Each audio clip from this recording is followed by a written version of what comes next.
विषय चल रहा है भली भांति ईश्वर का ध्यान किस प्रकार से करना योग्य है। इसमें ऋषियों द्वारा जो बताया गया रास्ता है, उसी रास्ते को महर्षि दयानंद ने हम सभी के कल्याण के लिए संध्या के माध्यम से समझाया है। प्रातः और शाम दोनों समय संध्या अवश्य करें। संध्या अर्थात जिसमें भली भांति ईश्वर का ध्यान किया जाए वह संध्या है।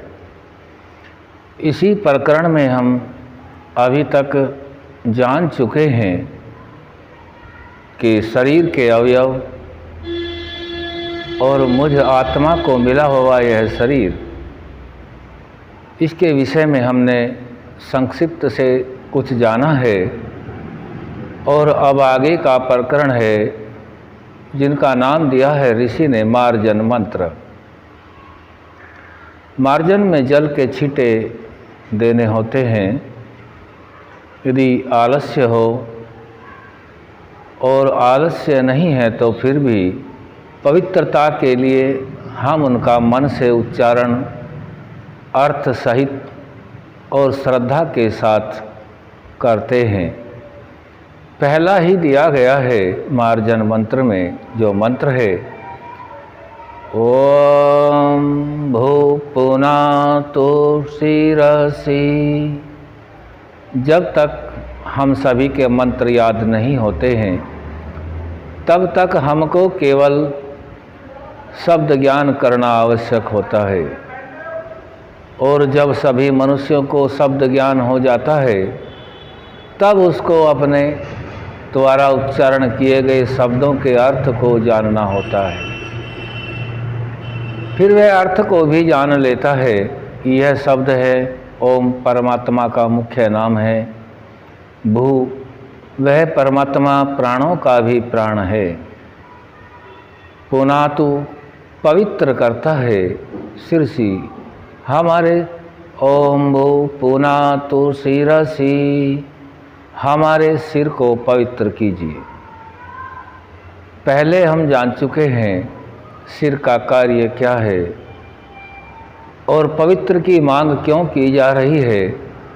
हमने शब्दों को भी जान लिया है, अर्थ को भी जानकारी में ले आए हैं। लेकिन महर्षि पतंजलि और आगे बढ़ जाते हैं। उन्हीं विद्वानों ऋषियों के मार्ग से हमें पता चला कि यदि शब्द है और शब्द के अर्थ का ज्ञान है और यदि उस अर्थ के प्रति हमारी भावना नहीं है तो वह अर्थ भी निरर्थक होता है। स्वयं के लिए निरर्थक है ये अलग बात है, उसको सुनकर के अन्य कोई व्यक्ति लाभ उठा ले, ये बहुत ही सुंदर बात है। लेकिन स्वयं का भी कल्याण होना आवश्यक है। दूसरे का तभी कल्याण होना निश्चित होता है जब स्वयं को श्रद्धा से किसी कार्य से करने में लगने में अनेक प्रकार के विघ्न न होकर के प्रसन्नता उत्पन्न होती है। तो यहाँ हमने मंत्र का उच्चारण किया है ओम भू पुनातु शिरसि। ओम परमात्मा का मुख्य नाम संपूर्ण जगत जानता है, सदा से कहते आए हैं। और परमात्मा का ज्ञान वेद भी यही कहता है। सब जगत का जितना भी विराट रूप है उस सब का बनाने वाला ओम। आकार का अर्थ ये होता है, ऊ का अर्थ होता है ओकार। जितना भी संपूर्ण विराट जगत है इसको धारण करने वाला कोई और नहीं, वह स्वयं परमात्मा ही है। मैं का अर्थ है मकार। जितना भी इस संपूर्ण भौतिक जगत के अंदर ऐश्वर्य है उस सभी ऐश्वर्य को देने हारा परम पिता परमात्मा है। मनुष्य अपने ज्ञान तप पल के आधार पर उन्हीं ऐश्वर्यों को प्राप्त करता है, लेकिन दिया हुआ यह सभी परमात्मा का ही है। ये ओम के अर्थ को जान करके हम आगे बढ़ते हैं। ओम भू। भू कहते हैं प्राणों का प्राण। जिन प्राणों के माध्यम से आत्मा शरीर में विद्यमान है और यदि प्राण नहीं है तो आत्मा भी शरीर में नहीं रह सकता। तो हम सभी यह जान पाए हैं कि शरीर के अंदर आत्मा प्राणों के आधार से है। इन प्राणों के न होने से आत्मा नहीं रह सकता। लेकिन सर्वोत्तम बात ऋषियों ने कितनी सुंदर रख दी है इस मंत्र के माध्यम से, भू पुनातु शिरसी, कि जिन प्राणों के माध्यम से मैं आत्मा अपने द्वारा यहाँ इस शरीर को साधन मान मात्र करके जो आपकी कृपा से मेरे पुण्य कर्मों के आधार पर मुझे मिला है, उन प्राणों के आधार से मैं इस शरीर के अंदर मौजूद हूँ। लेकिन हे परमपिता परमात्मा, आप तो उन प्राणों के भी प्राण हैं, इसलिए मुझे आप सर्वाधिक प्रिय है। मैं आपके ही सानिध्य में रहूं। पुनातु शिरसी, पुनातु का अर्थ है पवित्र, क्योंकि आप परम पवित्र और पूजनीय केवल आप ही हैं, इसलिए आप प्राणों के प्राण हैं। पुनातु शिरसी, मेरे शरीर के अंदर जो ये सिर वाला भाग है यह सर्वोत्तम है। जैसे देश में राजा की स्थिति होती है, विद्वानों में सन्यासियों की स्थिति है, वैसे ही शरीर के अंदर इस सिर की स्थिति है।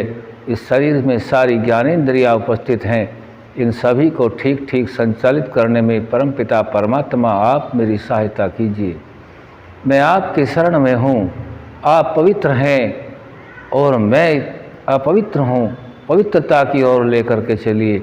मुझे अच्छे और बुरे, पाप और पुण्य का ज्ञान करा करके इस सिर के माध्यम से सही निर्णय देने में, सही कार्य करने में, वाणी आदि जो भी 5 विषयों को मैं ग्रहण करने वाला आत्मा हूँ, इन 5 ज्ञानेंद्रियों के माध्यम से इन 5 विषयों का मुझे ठीक ठीक ज्ञान प्राप्त करा के मेरे को आप पवित्र कीजिए। आप ही परम पवित्र और पूजनीय हैं। ऋषियों ने इसी सोच कर के इस मंत्र को हम सभी मानव मात्र के कल्याण के लिए मार्जन मंत्र के माध्यम से इस संध्या के प्रकरण में रखा है कि ओम भू पुनातु शिरसी। हे परम पिता परमात्मा, आप प्राणों के प्राण हैं। जिन प्राणों के माध्यम से मैं आत्मा इस शरीर के अंदर विद्यमान हूँ, उन प्राणों को बनाने वाले भी आप ही हैं। कितनी महान शक्ति, कितना महान विज्ञान आपका है, मैं इसकी गणना नहीं कर सकता। आप पवित्र हैं, इसलिए मेरे शरीर के अंदर जो सिर है इसको भी आप पूर्ण रूप से पवित्र कीजिए, ताकि मैं भी आपके गुणों को धारण करके पवित्रता की ओर बढ़ सकूं, अपने परिवार, समाज और राष्ट्र व स्वयं का भी कल्याण कर सकूं। ऐसी मेरी आपसे यह प्रार्थना होती है। ऋषि दयानंद के द्वारा दी गया संध्या का विषय अति महत्वपूर्ण है। इसको जान करके हम परमात्मा को भली भांति जानते हैं और अपने सही जो मार्ग है, आत्मा का सही उद्देश्य और परमात्मा का प्रयोजन पूर्ण होता है। आज यहीं तक। ओम सम।